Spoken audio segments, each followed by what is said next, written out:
Bismillahirrahmanirrahim. Assalamualaikum warahmatullahi wabarakatuh. Salam sejahtera, shalom, om swastiastu, namo buddhaya, rahayu, rahayu, rahayu, salam kebajikan, dan salam Pancasila. Selamat datang di video pembelajaran mata kuliah pendidikan Pancasila, di mana pada video pembelajaran kali ini kita akan membahas mengenai implementasi nilai Pancasila dalam etika akademik dan etika profesi. Ini sebetulnya masih berhubungan dengan video pembelajaran sebelumnya yang secara khusus membahas mengenai Pancasila, nilai-nilai Pancasila sebagai etika kehidupan berbangsa dan bernegara. Bahwa menurut video pembelajaran sebelumnya, pada video pembelajaran sebelumnya bahwa selain membutuhkan norma hukum, negara kita juga memerlukan yang namanya norma etik. Norma hukum adalah ketentuan-ketentuan hukum yang bersifat mengikat, di mana salah satu fungsi hukum adalah mengendalikan perilaku manusia. Dalam hal ini, norma hukum dalam suatu negara adalah fungsinya untuk mengendalikan perilaku warga negara agar sesuai dengan tujuan dari adanya suatu peraturan perundang-undangan, adanya suatu ketentuan hukum yang berlaku di suatu negara. Selain itu, kita juga membutuhkan yang namanya norma etik, di mana norma etik ini adalah pedoman bagi setiap warga negara dalam kehidupan berbangsa dan bernegara, di mana norma yang dijadikan atau nilai-nilai yang dijadikan pedoman ini adalah nilai-nilai etis, berbicara baik atau tidak baik, mana yang baik, mana yang tidak baik. Sebagaimana Pancasila dipahami sebagai sumber dari segala sumber hukum, maka Pancasila juga harus menjadi atau Pancasila harus dimaknai sebagai sumber moral dan etika dalam kehidupan berbangsa, bermasyarakat, berbangsa, dan bernegara. Bahwa selain membutuhkan norma hukum, kita membutuhkan yang namanya norma etik. Sedangkan Pancasila di negara kita berkedudukan salah satunya adalah sebagai sumber dari segala sumber hukum. Oleh sebab itu, maka pada saat yang bersamaan, maka Pancasila juga harus menjadi sumber moral dan etik dalam kehidupan bermasyarakat, berbangsa, dan bernegara di Indonesia. Oleh sebab itu, dengan landasan berpikir seperti ini, Indonesia itu sebetulnya sudah pernah memiliki yang namanya norma etik yang bersumber dari nilai-nilai Pancasila. Norma etik itu berupa ketetapan MPR nomor 2/MPR tahun 1978 tentang pedoman, penghayatan, dan pengamalan Pancasila, Eka Prasetya Pancakarsa, atau yang disingkat pedoman, penghayatan, dan pengamalan Pancasila ini sering disingkat dengan istilah P4. Tetapi pada 1998, seiring dengan lengsernya pemerintahan Orde Baru, norma etik tersebut kemudian tidak berlaku lagi sejak ketetapan MPR nomor 2/MPR/1978 ini dicabut. Jadi sudah tidak berlaku lagi sejak saat itu. Nah, sejak dicabutnya TAP MPR mengenai P4 ini, Indonesia seakan-akan kosong dari norma etik. Indonesia hanya memiliki norma hukum, tetapi tidak memiliki norma etik. Oleh sebab itu pada 2001 kemudian dibuatlah norma etik baru melalui ketetapan MPR nomor 6/MPR/2001 tentang etika kehidupan berbangsa. Dalam TAP MPR tersebut ditegaskan bahwa etika kehidupan berbangsa itu merupakan rumusan yang bersumber dari ajaran agama khususnya yang bersifat universal dan nilai-nilai luhur budaya bangsa yang tercermin dalam Pancasila, sebagai acuan dasar dalam berpikir, bersikap, bertingkah laku dalam kehidupan bernegara. Jadi, TAP MPR mengenai etika kehidupan berbangsa itu sebetulnya berisi rumusan yang bersumber dari nilai-nilai agama dan nilai-nilai Pancasila yang dijadikan acuan bagi setiap manusia Indonesia dalam berpikir, bersikap, dan bertingkah laku dalam kehidupan bernegara. Jadi etika kehidupan berbangsa ini tujuannya, dirumuskannya etika kehidupan berbangsa ini tujuannya adalah menjadi acuan dasar untuk meningkatkan kualitas manusia Indonesia. Kualitas manusia yang beriman, bertakwa, berakhlak mulia, serta berkepribadian Indonesia. Itu sebetulnya tujuan dari adanya norma etik, membentuk perilaku manusia Indonesia sesuai dengan dasar dan ideologi negara kita, yakni Pancasila. Jika Anda lihat di TAP MPR mengenai etika kehidupan berbangsa itu, salah satu uraian etika kehidupan berbangsa, salah satunya adalah etika keilmuan. Ada banyak, ada etika politik, ada etika penegakan hukum, ada etika lingkungan hidup, dan salah satunya adalah etika keilmuan. Ini yang akan kita bahas pada video kali ini, salah satu yang akan kita bahas. Bahwa berbicara mengenai etika keilmuan, di dalam rumusan etika kehidupan berbangsa itu dijelaskan bahwa etika keilmuan itu dimaksudkan untuk menjunjung tinggi nilai-nilai kemanusiaan, ilmu pengetahuan dan teknologi agar warga bangsa mampu menjaga harkat dan martabatnya, berpihak pada kebenaran untuk mencapai kemaslahatan dan kemajuan sesuai dengan nilai-nilai agama dan budaya kita. Etika ini diwujudkan secara pribadi maupun kolektif dalam karsa, cipta, dan karya yang tercermin dalam perilaku kreatif, inovatif, inventif, komunikatif, dalam kegiatan membaca, belajar, meneliti, menulis, berkarya, serta menciptakan iklim kondusif bagi pengembangan ilmu pengetahuan dan teknologi. Jadi kata kunci di situ bahwa etika keilmuan ini tujuannya adalah agar manusia Indonesia itu menjunjung tinggi nilai-nilai kemanusiaan, ilmu pengetahuan, dan teknologi. Sehingga dengan itu semua, manusia Indonesia bisa menjaga harkat dan martabatnya dengan tetap berpegang pada kebenaran untuk mencapai kemaslahatan dan kemajuan bangsa sesuai dengan nilai agama dan budaya. Etika keilmuan atau manusia yang ingin dibentuk menurut etika keilmuan itu adalah manusia Indonesia yang kreatif, inovatif, inventif, dan komunikatif. Berbicara mengenai etika keilmuan, saudara-saudara sekalian, ini akan berhubungan erat dengan yang namanya etika akademik. Oleh sebab itu kita pada kali ini akan membahas secara khusus mengenai etika akademik. Apa yang dimaksud dengan etika akademik? Etika akademik ini dimaknai secara sederhana adalah apa yang seharusnya dilakukan oleh kalangan akademisi dalam kaitannya dengan ilmu pengetahuan. Apa yang seharusnya dilakukan oleh seorang akademisi terkait dengan ilmu pengetahuan.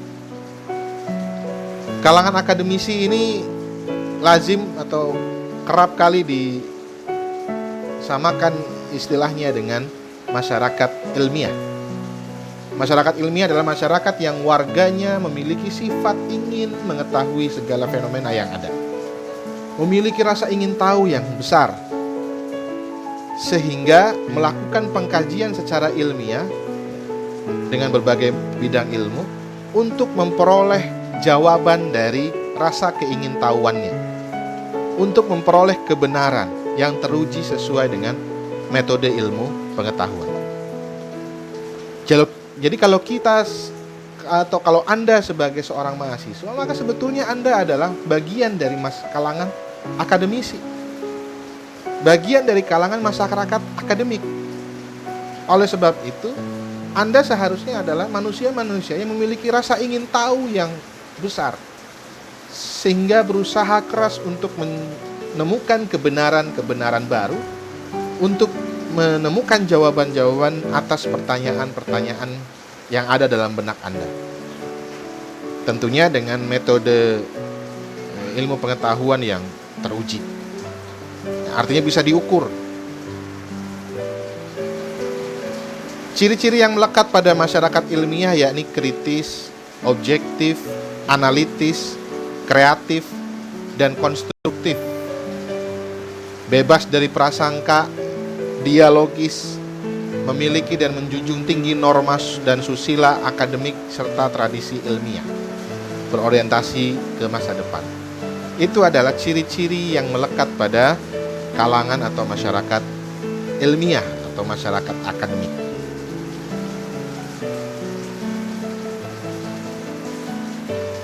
Lalu dikatakan bahwa Pancasila itu sebagai sumber dari norma etik. Maka pada saat yang bersamaan, Pancasila itu juga menjadi sumber dari norma etik akademik. Bagaimana etika akademik berdasarkan nilai-nilai Pancasila. Contoh implementasinya adalah seperti ini. Terkait dengan sila pertama bahwa setiap insan akademis itu harus punya kesadaran bahwa ia memiliki hubungan dengan Tuhan. Dia adalah makhluk Tuhan yang bermoral, berakal. Sehingga insan akademik itu seharusnya tidak hanya dituntut memiliki kecerdasan intelektual, tetapi juga memiliki kecerdasan emosional dan spiritual. Sehingga tercipta keseimbangan sebagai makhluk ciptaan Tuhan. Bahkan dalam agama Islam, saya contohkan misalnya, ayat yang pertama kali turun kepada umat manusia adalah Iqra, bacalah. Makna dari bacalah itu sebetulnya Tuhan menghendaki kita untuk terus belajar, membaca, mempelajari, menganalisis.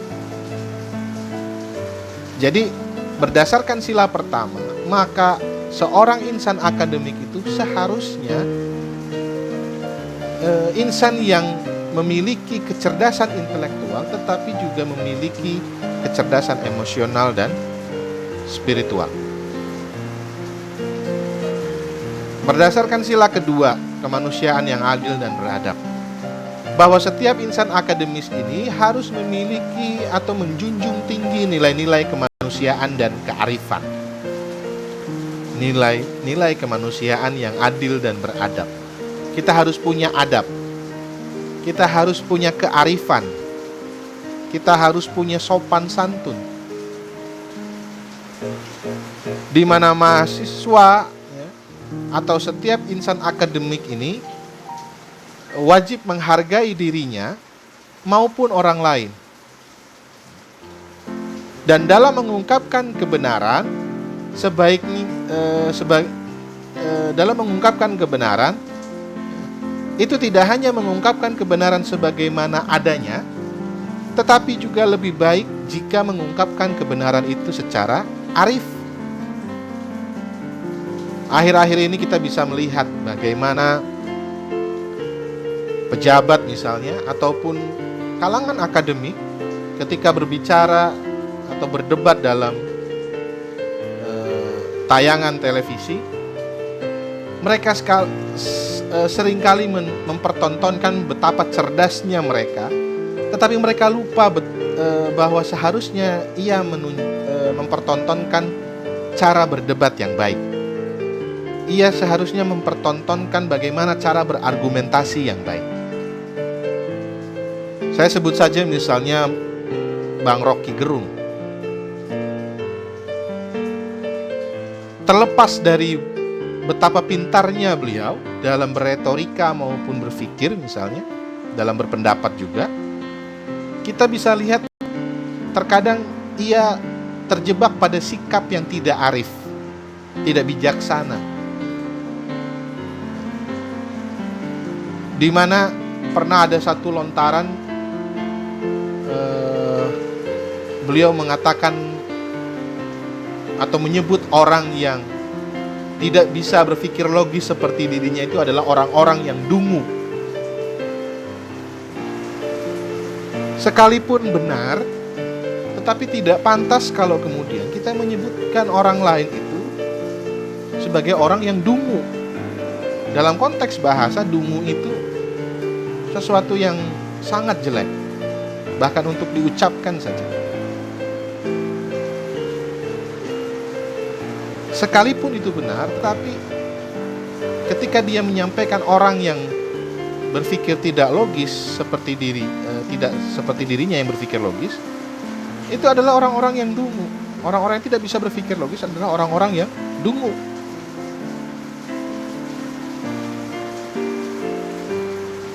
Ya, ini kan tidak arif. Seperti misalnya begini, dalam Islam misalnya, orang selain Islam itu dikatakan sebagai orang kafir. Ketika saya misalnya ada orang Islam memanggil orang beragama Hindu misalnya dengan sebutan hai kafir, sekalipun itu benar, tetapi apakah kemudian itu arif? Apakah itu beradab? Apakah itu sopan?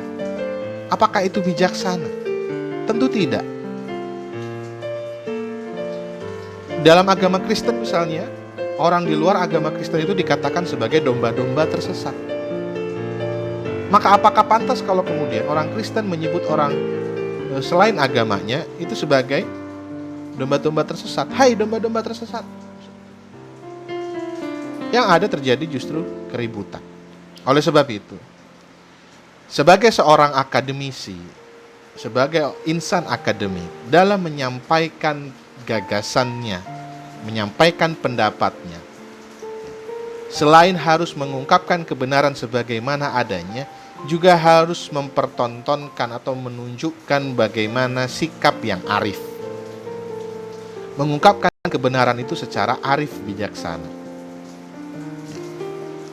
Itu kira-kira implementasi sila kedua dalam etika akademik. Lalu sila ketiga, bahwa setiap insan akademik ini tidak boleh bersikap ego sektoral. Artinya insan akademik ini harus memiliki hubungan emosional dengan sesama anak bangsa yang berbeda agama, berbeda suku.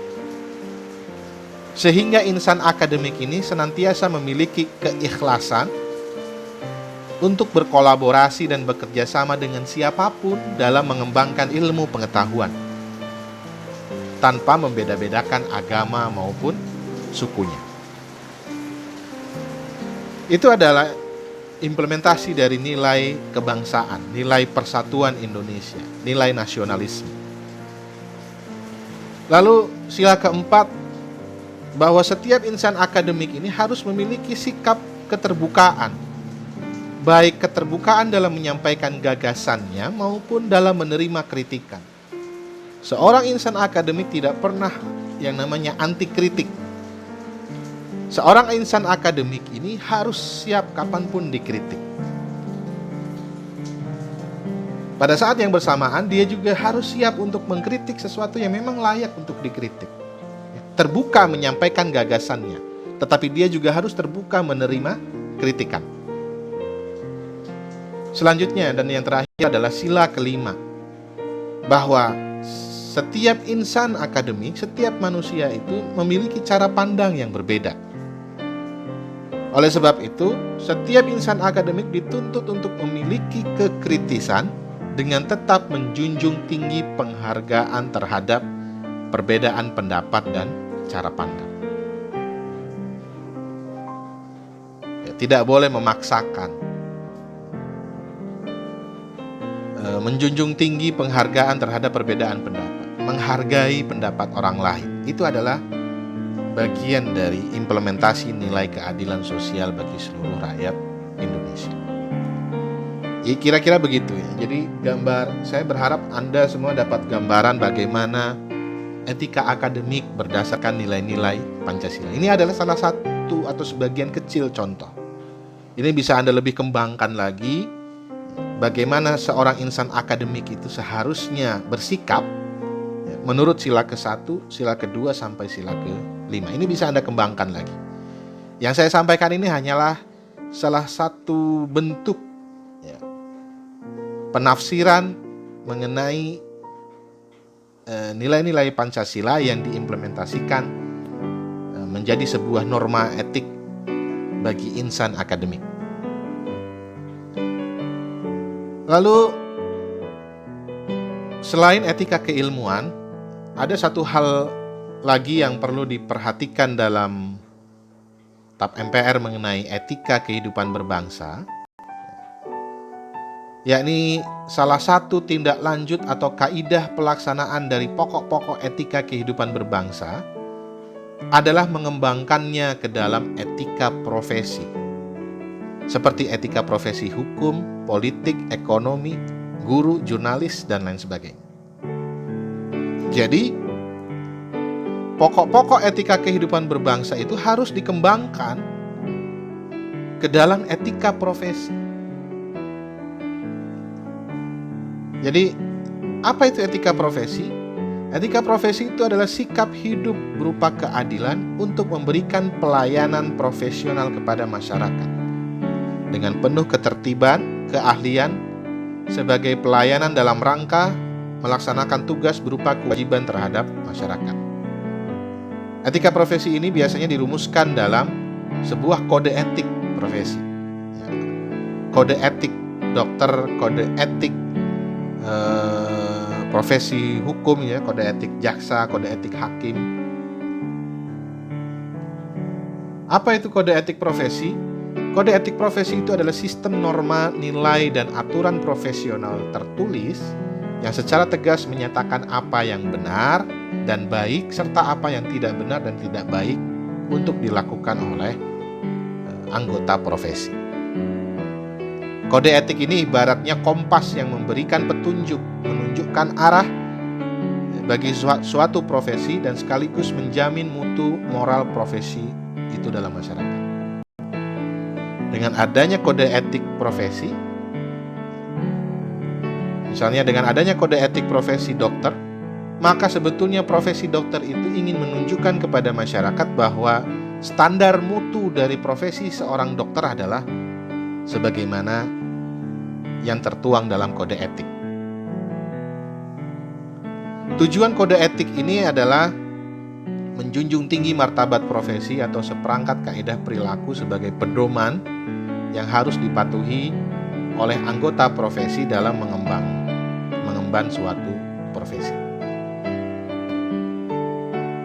Fungsi kode etik profesi pertama itu sebagai pedoman, ya, sebagai kompas yang menunjukkan arah bagaimana cara kita seharusnya dalam mengemban suatu profesi tertentu.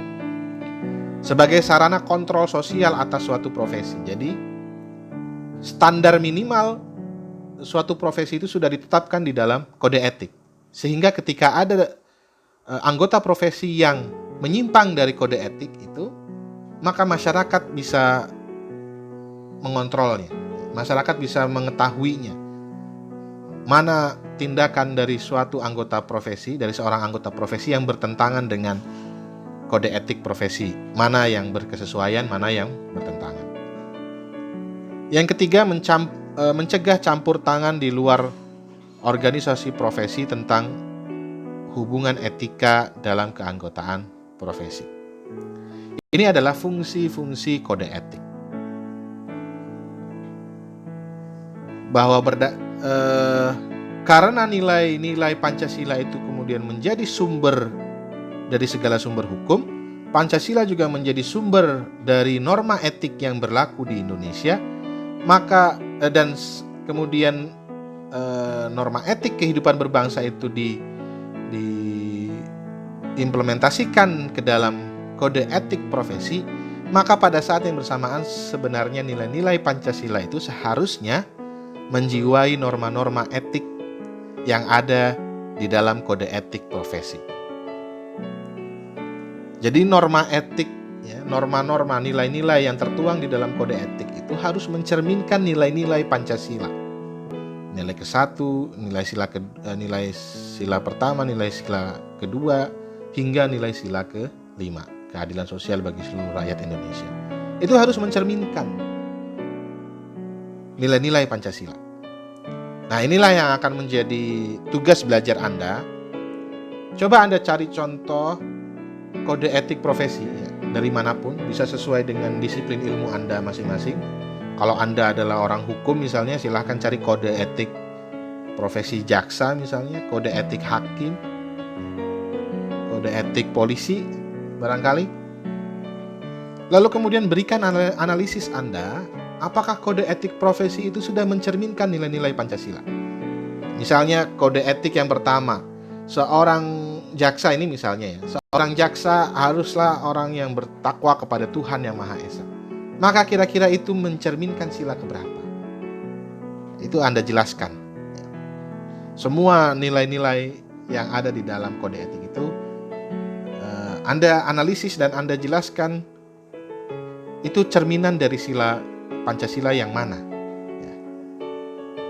Kira-kira seperti itu video pembelajaran kita kali ini. Saya berharap Anda bisa memahaminya dengan baik dan bisa mengambil manfaat dari apa yang kita bahas pada video pembelajaran kali ini. Akhir kata, selamat belajar dan saya akhiri. Assalamualaikum warahmatullahi wabarakatuh.